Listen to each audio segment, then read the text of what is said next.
absolute pleasure to be here and to see some familiar faces. During the introduction, we were just laughing. We were like, who are those two people? It's definitely not us. But anyway, Shalom Monibe is my name. I'm the CISO for UBA Bank Kenya. And I'm joined here with Kevin Kanyi. He's the head of cyber intelligence and threat hunting at M-KOPA. Now, some people might ask, why would the CISO do a talk with someone who is not necessarily in the financial space? The common thing we have is that in our previous slides, we've dealt with national cyber threat. And one of the things that kept the discussion going, and this is a friendship that's been going on for 5 years, is we tend to see even vendors get it wrong. When you're dealing with national cyber threat, you're dealing with people who work for the government and they're giving orders to ensure they penetrate a critical infrastructure, penetrate a bank, penetrate a government house, and they have no other option but to deliver. And we've played part in hunting those threats down in environment. And we thought, yeah, let's share stories from the trenches. So I'll just be here for 3 minutes, but the man of the day is Kevin, right? So I just want to juggle us up on the problem statement of what organizations are going through. So I love starting with the book of the Sun Tzu, Art of War. And if you're a security professional, legal professional, politician, please read this book. And not just read, implement it. Because these are strategies of war that involve life and death. And the war dynamics has changed. It's just moved to cyber, right? So how can you take some concepts from this book and apply? It reads, the supreme art of war is to subdue the enemy without fighting. In today's world of cyber security, is that possible? Now, the reason I put this quote is because the key theme of this presentation is influence. We want to all create influence. We want to get our budgets passed. We want to comply to the central bank. We want to comply to whoever. But we end up finding we have a communication gap between either the risk officer and the board members or the CISOs and the board members. But this talk is surrounded around a process change. This is not a solution talk. This is not necessarily a people talk, but a process change. And the stories we've learned by tackling advanced persistent threats is what we'll be sharing today. So, as a risk practitioner, what is influence to you? When you go home after today, how do you feel like you've won the day? Let's say you're facing a cybersecurity incident. What makes you feel you've won? Is it that there was no breach? Or is it that your team responded effectively? What makes you feel you've won? And another problem here when it comes to threat intelligence, and what we're going to do today is to show you how to win with threat intelligence. We are going to help you look at influence. We don't just want the CISOs to influence the board, but we want also the security engineers who report to the CISOs to also influence the CISOs. Then the CISOs influence the executives. Then the CISOs also influence the board. So there's a process change in all that. So this brings us to influence, a CISO's mind map. Now, at any given time, this is what a CISO's subconscious is. Why do I say that? Because I'm a CISO. Yeah. But this is just the cybersecurity domain. There's also the information security domain. But at any given point, this is what a CISO's mind is. So an advice for solution sellers, people who try to get your emails from every way possible.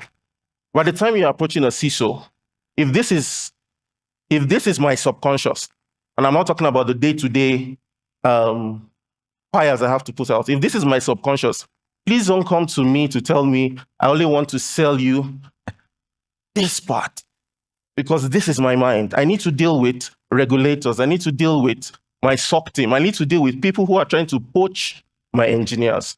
Now, when you're dealing with that every day, you spend less time with the board. You get to put a lot of fires, and that's not what a CISO life should be. So in order to make this easy, influence comes into play. And with that being said, Kelvin Kanyi is going to take us through how to create influence, all the way from the security engineers down to the CISOs, to the executives, and also to the board. so that we see that influence is not just pushing an agenda, but there's a process reengineering that needs to take place. So I will step aside and let Kani take over. Thank you, Kani. Right. Shalom. I think he's put the precedents very, very well. Like we said, we're doing a process change, right? And you've seen the CISO mind map. It's very difficult to do all that, right? You all agree? But do you know you can actually achieve that? You just choose the right process and the right strategies. And speaking from experience at M-KOPA, this is something we've been able to achieve by using intelligence, influence the executive and also influence the board. And today we can say that actually intelligence is spoken about at the board level because of the impact that it has had on the security and also the profitability of the company as well. So quickly, I'll just do a definition of what intelligence is. I don't want to assume anything. So intelligence is analysis of information. So it means first you need information to analyze. So what are you analyzing? Hostile intent, right? So we usually attribute hostile intent to hackers or adversaries. And then capability. So what is their capability? And opportunity. What opportunities do they have? Right? And usually say the threat is the human. The threat is the person sitting behind the machine planning to target your company. Threat is not malware. Malware is not a threat. Right? You all agree? The person who uses that malware, the person who invokes that malware to perform a certain action against your company. So worry about the human. Don't worry about malware and all these other things. So quickly, intent is what the actor seeks to achieve. So of course, if someone is targeting your company, they intend to achieve an objective. So there's always an objective in mind. I can give a good example. Ransomware objectives, financial gain, 100%. Opportunity conditions, it can be technical, logical, or legal. Yes, it's not only technical, but it can also be logical or legal, necessary to achieve the threat's objective. So there has to be an opportunity. So I need to have intent as an adversary, and intent is not enough, but I also need to have an opportunity. So this can be a certain vulnerability existing in infrastructure. Capability, the degree to which the actor can succeed. So this means how skilled are they to perform those actions, actually compromise your company. And then you have the target, is what they're targeting. So all these three things have to align. If the hacker has an intent, no opportunity, the attack won't work. If they have intent, opportunity, zero capability, you need not worry. They will not succeed, right?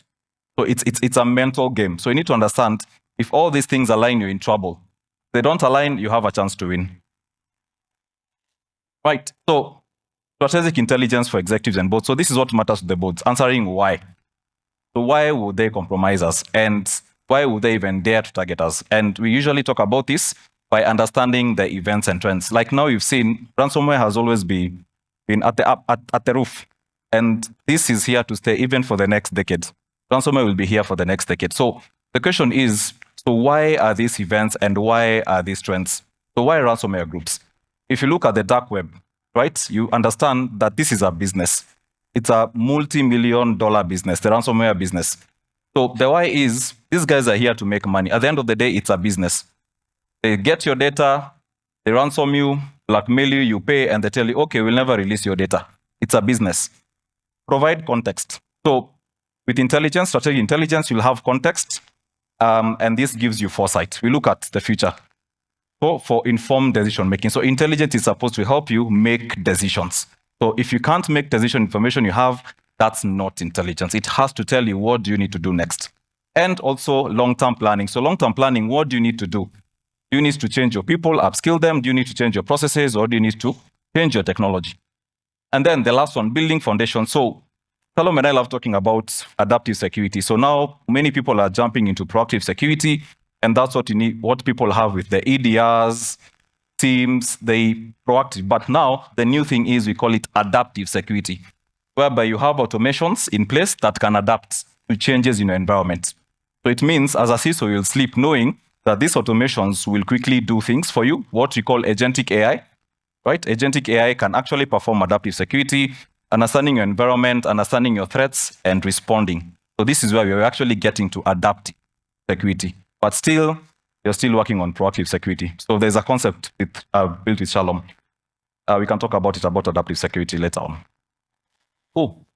So let's do this. So how do you characterize yourself? So we love saying the best way to characterize yourself is to sit over the heart of the adversary. So let's ask a few questions. So what might an adversary target? Why might they target my organization? So there are different facets why they would. So can my organization be a direct target due to its mission or business sector? So number one, they can come against your mission. Probably your mission is to serve your customers and be profitable. So they can come against that, hamper profitability and hamper services you offer to customers. Number two, it can be financial asset it controls. Probably you're a big company like Mkopa. You have big financial assets, so they might come against your financial assets. Number three, or volume of sellable or competitive information you handle. So might be not be as big, but you have very vital information that would be of interest to them. Can my organization be? So either you're a direct target or you're an indirect target. So can you be an indirect target due to your relationship with one or more direct targets?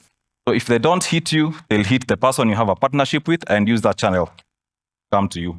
So this is why you should ask yourself, so why would they target you? Where do you fall into the curve? And once you answer these questions, you'll probably understand who would be likely to target you. Is it a ransomware group? How persistent are they? And what kind of effort do they put in place? So what goals do the adversary have? So again, adversaries have goals. Like I said, it's a business. It has to generate profits. So one, financial gain. So that is what we call about fraud, theft, acquisition of PII. And that's what they sell in the dark market. Personal motives, bragging rights, right? Or malice, right? Or stepping stone. So a stepping stone would be they use the organization as a launch point of an attack to another. So this is an attack I responded to, I think, in 2018, whereby attackers managed to compromise one server, and they're using that server to compromise a competitor company, sorry. So they're using this company as a stepping stone. So they compromise your server. So when you go and investigate, you realize this server belongs to competitor X. So what do? You quickly run for lawsuits and you're like, this person is hacking me. But in true sense, they were just used as a stepping stone. So those are the key goals for the adversary: financial gain, personal motive, or stepping stone. So it has to make sense to them. Then, at what scope or in what arena would such an adversary operate? So how do they operate? Where will they hit you? We have one very narrow, so that's organization subset. So some target very narrow. We have narrow, critical organizational asset operations, or targeted information. So now, here we're dealing with an adversary who's narrow. Then we have broad, one that will target organizational operations as associates. So this we've seen with ransomware. They target your operations. At times, they go after your associates. Strategic, sector, or community, right? So this is where now you have your organization, attacks in your organization, then you jump to attacks across your sector. So let's say you have a bank being attacked, and then you have the banking sector experiencing an attack as a whole. Then broadly, so this is what governments experience, national or transnational kinds of attacks. So again, you have to fall into any of these. So are you very narrow, broad, strategic, broadly? So where will the adversary target? So you have to name this area. Time frame, is it episodic, limited duration, in order to achieve a specific effect? So get in, get out, ransomware groups, get in, get out, quickly, cash out, sustained, occurs over an extended time period and requires an adversary to make a sustained investment in terms of time, effort, and resources. So this is more scary. So these ones are willing to ban tools. They're willing to stay in your environment for as long as you can. So dealing with these ones is more problematic because their main objective, you have to stay in that environment for the longest time to collect information. Enduring, occurs over a significant time period, months, years, requires adversaries to make sustained investment, time, effort. So this is when you're dealing with apt. I think there's one story of a Chinese group which was found, I think it was in a government infrastructure, and when incident response was done, they knew, after the response, they noticed this group was there for 10 years undetected. So that is enduring. They stayed for 10 years. You can imagine the time invested, the tools invested, and the effort. So these guys are willing to stay for the longest time. So again, ask yourself, where do you fall in the three? Will they be episodic to you? Will they sustain the attack, or will they be enduring? I usually say prepare for the worst. Prepare for enduring. Always prepare for enduring. All right? Then, what are the likely capabilities and resources? So remember, an adversary, they operate like you and I. They have needs to grow their capability. They research like us. They study like us. They develop tools like us. So minimal, causing the adversary to employ existing normal. So this is what ransomware groups do. For example, they just get open source solutions and run it across your environment. There are some who go to the extra mile of developing their own tools. Right? It's an investment. Significant, allowing the adversary to benefit of being able to create their own malware. Now, here you're dealing with an advanced one. Person who understands how to build malware to bypass the beautiful EDRs and other solutions you have. So again, understand the capabilities of the adversary that would likely target you so that you buy the right solutions. Don't just go buy an EDR. Probably don't even need an EDR. Right? According to the adversary set, probably you don't need an EDR. Probably you need to invest that money in a different solution that would better disrupt the attack comparing to an EDR. Just as an example. Cool. So now we've understood how the adversary think of us. So there's something which I love to do because there are so many hacking groups, right? Here up to 1, up to 33, up to 29, up to 34. But it's so hard keeping up with these things, right? So what do? There's something we classify our hackers. We put them under one category.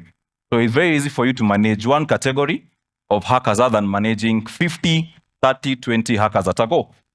So we have 6 areas. So we have goals. What are their goals? What is their scope? What is the attack sequence? What is the impact? And what is the capabilities? So let's say you have like 10 ransomware groups or 20 ransomware groups. So what you do, you take all those groups and you classify them into one class, looking at the commonality and the similarity in terms of the objectives, goals, their scope, the attack sequence, the impact, and the capabilities observed. So let's use this as an example. So adversary class A. If you roll back the presentation that you had, so let's see how would we actually plan or rather define our adversary. So these adversaries, one of their goals is personal motives and financial gain. Let's just use this as a ransomware group. So they have their personal motives and financial gain. So scope, where do they usually target? Where have they been seen targeting? They've always targeted public-facing assets. So what does it mean? They look for vulnerabilities in your public-facing assets. So that can be a web application and any other system that you expose publicly. Attack sequence, they're periodical. They're not consistent, not persistent, not stealthy. So like, okay, so they're not periodical, not persistent, not stealthy. So it means with my minimal budget, I can get the right solution to solve this problem for me, right? So here you define what kind of solution works for you. Impact, what do they hit? They deface your websites and they probably do those attacks. That's all they do. And the capabilities, they're not so advanced, but they can purchase some botnets. So if they can purchase some botnets, it means there's a high likelihood of DOS. So what do? It means now you need to invest in a solution that will prevent a DOS attack.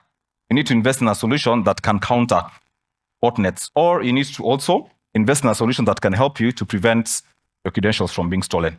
So now with this, it's very easy for you to understand the kind of budget you need, the kind of solutions you need, and now justifying to the board becomes very easy because you define the adversaries, you define their goal scope, what will they come after, and what you need to implement in order for you to succeed against defending against them. So let's use another example, Class B and Class C, just for each to hammer it in.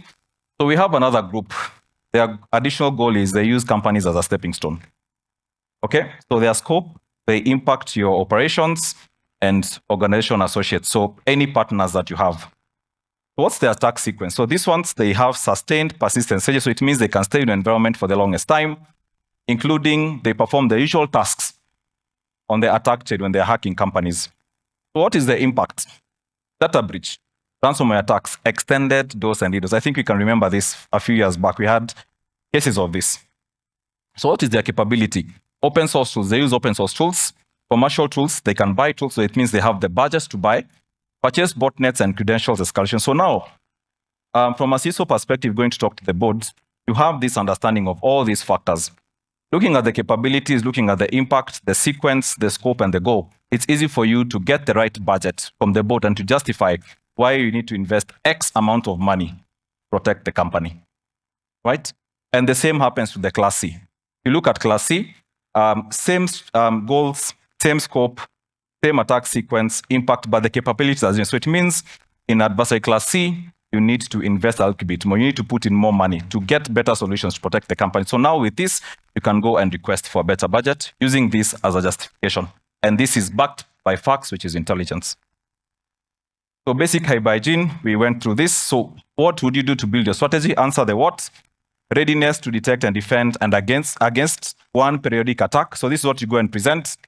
What you want to do, protect against periodic attacks. Capability is low, How? This is how we'll do it. We'll make minimal investments here. We only require a small budget to cap this issue, and this is what you're going to do.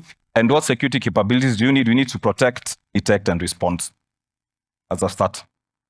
Another example I can give, another strategy you can use, we have critical information protection strategy, because we realize the people you're facing, they'll come after our data. We answer the what, so we need to defend against sustained attacks by unsophisticated adversaries with limited or near-term effects. Same security capabilities, but with recover. So it means here we're building resilience. Capabilities intent targeting is low, and how you're supposed to achieve it. So this is what you can go and present as a justification for the budgets that you need and the buying. Then finally, I love using this diagram. On the left side, you have adversary characteristics. On the right side, we have organizational strategy. So whatever adversaries are doing, intent targeting capabilities, you have to match up with your own strategy. And the strategy has to cover governance, operations, architecture, and engineering. So based on that understanding, you now build your strategy to protect against the adversaries' characteristics. Right? And this is now what you defined as the new process on how to fight back, on how to win against adversaries of all classes. Trust to me, this has worked for us.